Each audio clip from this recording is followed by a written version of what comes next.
خواجہ صاحب کی تربت پہ فاتحہ پڑھنے کے بعد کسی کی بہن کو گندی نگاہ سے دیکھتا ہو، خواجہ صاحب کی تربت پہ فاتحہ پڑھنے کے بعد کسی سے ٹھگی کرتا ہو، بے ایمانی کرتا ہو، پہلے صرف اللہ اور رسول اللہ کا مجرم تھا، اب خواجہ معین الدین چشتی کا بھی مجرم ہے۔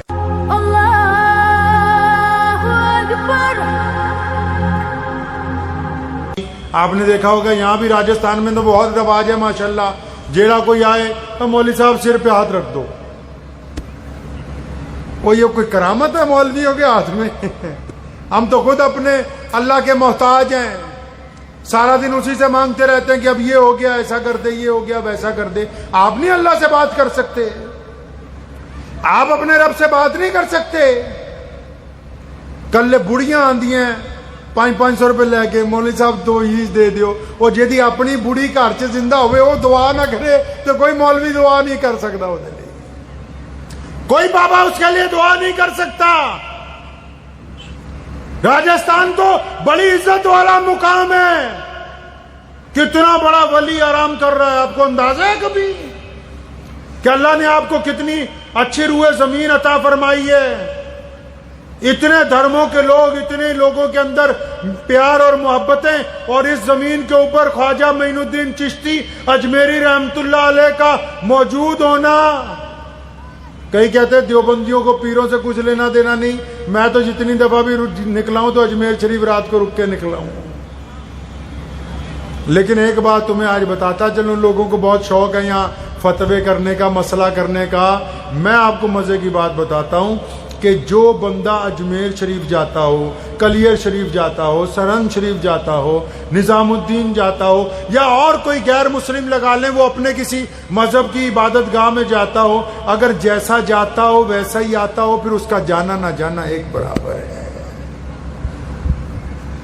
اور جو خواجہ صاحب کے چلا گیا، خواجہ صاحب کے اورنگزیب گیا تھا ایک دفعہ، نام سنا اورنگزیب عالمگیر کا؟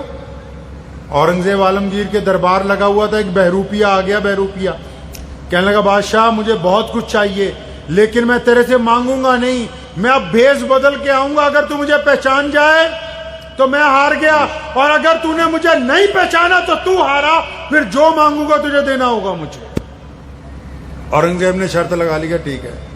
6 مہینے بعد آیا، فوجی بن کے بھرتی ہو رہی تھی ٹریننگ کے لیے، بادشاہ خود بیٹھا کرتے تھے کرسی لگا کے۔ جب وہ آیا سامنے، وہ بادشاہ کہنے لگا عبد الرحمان وہ تنو یار اسی پہچان لے، آپ پکڑ 2 دینار گھر جا واپس۔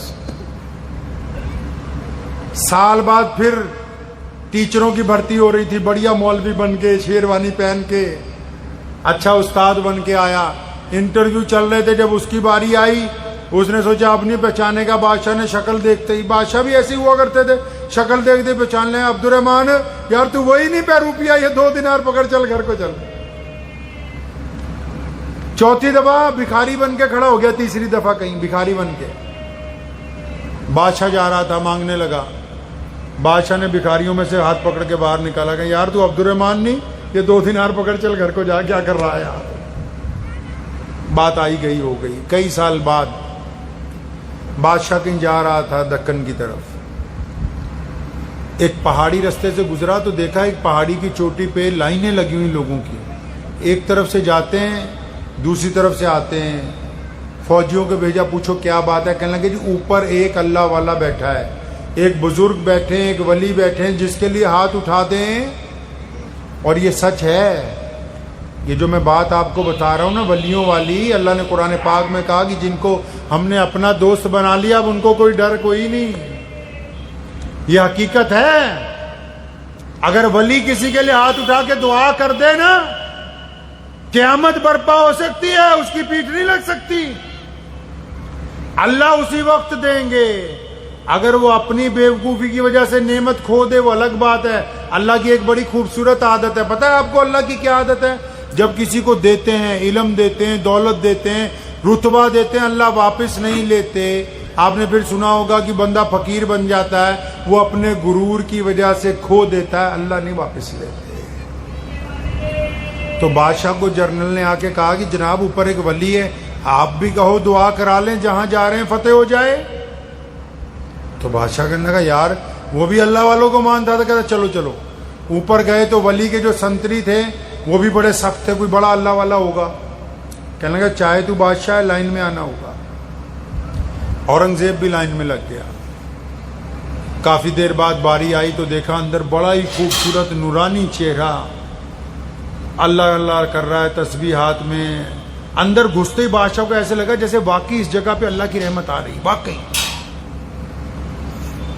دونوں زانوں پہ بیٹھ گیا بادشاہ. کہا حضرت میرے لیے دعا کر دیں, میں آگے جا رہا ہوں. فرمایا ٹھیک ہے جا, اللہ تجھے فتح دیں گے. کہ حضرت کوئی نصیحت کر دیں. کہ بس نصیحت یہی ہے, اگر فتح ملے ظلم نہ کرنا, ہار جاؤ تو گھبرانا نہیں. اتنا سنا بادشاہ بڑا خوش ہوا, واپس جانے لگا. دروازے میں جب چوکھٹ پہ پہنچ گیا تو ولی اللہ اپنی جگہ پہ کھڑا ہوا. کہ ہاں مترا آج نہیں پہچانے عبد الرحمان نو. کہتا آج پہ مارا ہاتھوں تیری دی. کہتا سر سے تاج اتارا, سر تار گیا. لوگ زبان کے پکے ہوتے تھے. بہروپیے کے پیروں میں اپنا تاج رکھ دیا اور ایک بات کہی. کہتا آج تو شرط جیت گیا ہے, یہ تو کچھ بھی نہیں جو تو نے مانگا ہے. اس نے الگ انداز میں بادشاہ کو بلایا. کہا ادھر آؤ, واپس اٹھا اپنا تاج یہاں سے, بھاگ. بادشاہ خود اللہ کا ولی تھا, سمجھ گیا ہے درود شریف ہے اس چکر میں کہ ایک دن تو اورنگزیب نکلے گا, میرے پاس آئے گا, میں اورنگزیب کے گھٹنے ٹکا دوں گا. کہنے لگا میں یہ سوچتا ہوں کہ جھوٹ موٹ میں اللہ کا نام لیتا رہا, ہندوستان کے بادشاہ کا تاج میرے پیروں میں آ گیا. اگر میں دل سے اللہ کا نام لیتا تو کس مقام تک پہنچ جاتا. صرف جھوٹ موٹ میں نام لیتا رہا. تو مارز یہ کر رہا تھا. اورنگزیب گیا خواجہ معین الدین چشتی کی درگاہ میں فاتحہ پڑھنے کے لیے. تو جب سیڑھیاں چڑھ رہا تھا نا تو وہاں مانگنے والے بیٹھے ہوتے ہیں. انہوں نے ایک نے کہا, بادشاہ کا لباس پکڑ لیا کہ خواجہ کے لیے کچھ دے جا, 20 سال ہو گئے میری آنکھیں نہیں آئی. اورنگزیب وہیں رک گئے. فرمایا اچھا وہ 20 سال ہو گئے تیری آنکھیں نہیں آئی, یہاں بیٹھا ہوا ہے. کہ ہاں کچھ دے جاؤ. اس نے سوچا بادشاہ دیناروں کی تھیلی دے دے گا, کوئی سونے کی تھیلا دے دیں گے. 2 سپاہی بلائے. کہنے لگے یار یہ 20 سال ہو گئے یہاں بیٹھا ہوا ہے, اس کی آنکھوں کی روشنی نہیں آئی, میں اندر جا رہا ہوں سلام کرنے. میرے آتے آتے اگر آنکھوں کی روشنی آ جائے ٹھیک ہے, نہیں تو اس کی گردن اتارو, ایک طرف کرو اس. بادشاہ اندر چلا گیا فاتحہ پڑھنے کے لیے. اب ہماری طرح کی تو فاتحہ نہیں تھی نا جی, جیسی آج کل فاتحہ پڑھتے ہیں بھائی, ادھر سے گئے ادھر سے نکل گئے. اللہ والے تو جب اللہ والوں کے جاتے ہیں پھر ان کی تار مل جاتی ہے اپنے رب کے ساتھ. بادشاہ جب کافی دیر کے بعد جب وہ اندر چلا گیا, ادھر یہ رو رو کے دعائیں کر رہا کہ یا اللہ آج اپنے نبی کے صدقے, آج معین الدین چشتی کی چوکھٹ کے صدقے, آج میری آنکھوں کی روشنی دے دے, ورنہ یہ آئے گا اس نے آتے میری گردن مار دینی, میری جان تو بچا لے میرے رب بس آج. بادشاہ سلامت جب باہر آئے اس کے سارے طبق روشن ہو گئے. اچھا کوئی لینس لگانے کی بھی ضرورت نہیں رہی. بادشاہ سلامت, لوگ کہتے ہیں اندھا تھا, ساری روشنی آ گئی, سب کچھ نظر آنے لگا بالکل صاف صاف. اورنگزیب نے کہا, کہتا اللہ والوں کے دربار کو بدنام کرتے ہو, نیت تمہاری اچھی نہیں ہوتی, نیت تمہاری اچھی نہیں ہوتی. تو سنو, جو لوگ خواجہ معین الدین چشتی کے دربار میں جاتے ہیں رحمت اللہ علیہ کے, وہ پہلے تو صرف اللہ اور رسول اللہ کے مجرم ہیں. قیامت والے دن کس کے مجرم ہیں جی؟ اللہ کے بھی اور رسول اللہ کے بھی. اور جس نے خواجہ صاحب کے تربت پہ کھڑے ہو کے فاتحہ پڑھی ہو پھر آ کے جھوٹ بولتا ہو. خواجہ صاحب کی تربت پہ فاتحہ پڑھنے کے بعد کسی کی بہن کو گندی نگاہ سے دیکھتا ہو, خواجہ صاحب کی تربت پہ فاتحہ پڑھنے کے بعد کسی سے ٹھگی کرتا ہو, بے ایمانی کرتا ہو. پہلے صرف اللہ اور رسول اللہ کا مجرم تھا, اب خواجہ معین الدین چشتی کا بھی مجرم ہے. یہ تم آسان سمجھتے ہو اللہ والوں کے دربار میں جانا؟ اللہ تبارک و تعالیٰ نے یہ دین عطا اس لیے کیا ہے. ہم کائنات میں یہ اتنی بڑی قوم بنی اسی لیے, ہم عزتیں بانٹنے آئے ہیں. رسول اللہ نے ہمیں عزتیں بانٹنے بھیجا ہے. اسلام یہ تو نہیں کہا کہیں قرآن میں لکھا کہ پوری دنیا مسلمان ہو جائے، لیکن نہیں، اسلام یہ چاہتا ہے کہ عبد الرحمن اگر سڑک پہ چلتا ہو تو اس محلے کی غیر مسلم بیٹی بھی یہ کہتی ہو کہ یہ میری طرف گندی نگاہ سے نہیں دیکھتا۔ ہم سب اسلام کی تصویر ہیں، اسلام کی تصویر بنانے کے لیے کسی اچھے آرکیٹیکٹ کی ضرورت نہیں۔ آپ نے کیا سوچا یہ مولوی صرف اسلام کے ٹھیکیدار ہیں؟ اپنے موبائل میں اپنی سیلفی لے کے اپنی فوٹو کھینچ لیں۔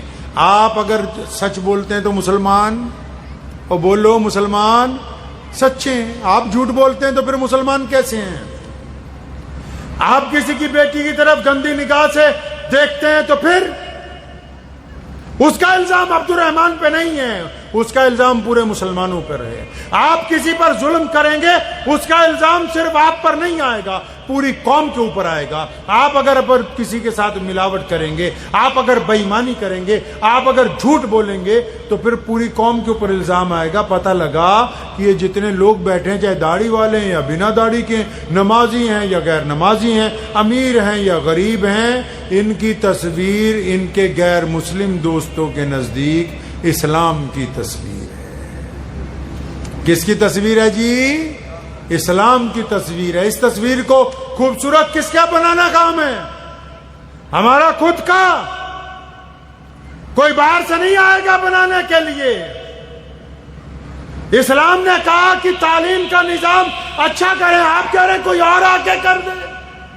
قرآن پاک کی ابتدا میں قرآن کی جو پہلی آیت نازل ہوئی، آپ کو پتہ ہے پہلی آیت میں نہ نماز کی بات ہے، نہ روزے کی بات ہے، نہ حج کی بات ہے، نہ مسجد کی بات ہے، نہ داڑھی کی بات ہے۔ قرآن نے کہا اقرا بسم ربک الذی خلق۔ قرآن نے پہلا شبد جو لکھا اقرا، مطلب پڑھو اپنے رب کے نام سے۔ کون پڑھو؟ لڑکے وہ بھی پڑھو، لڑکیاں وہ بھی پڑھو۔ اللہ نے کہا، رسول اللہ صلی اللہ علیہ وسلم کی حدیث میں موجود ہے، رسول اللہ نے فرمایا کہ تعلیم فرض کر دی گئی۔ کیا کر دی جی؟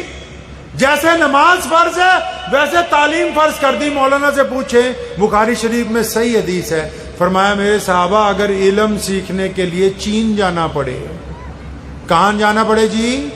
چین۔ چین کہاں تھا؟ چائنا اس ٹائم۔ مکہ کہاں؟ چائنا۔ 10,000 کلومیٹر، اور تب تو کوئی ہوائی جہاز نہیں، اور چائنا میں کوئی مدرسے کھلے ہوئے، اور چائنا میں کوئی شیخ الحدیث بیٹھا، چائنا میں کوئی بڑے بڑے مولوی پیدا ہوئے۔ مسلمانوں کے نبی کہتے ہیں محمد رسول اللہ کہ مسلمانوں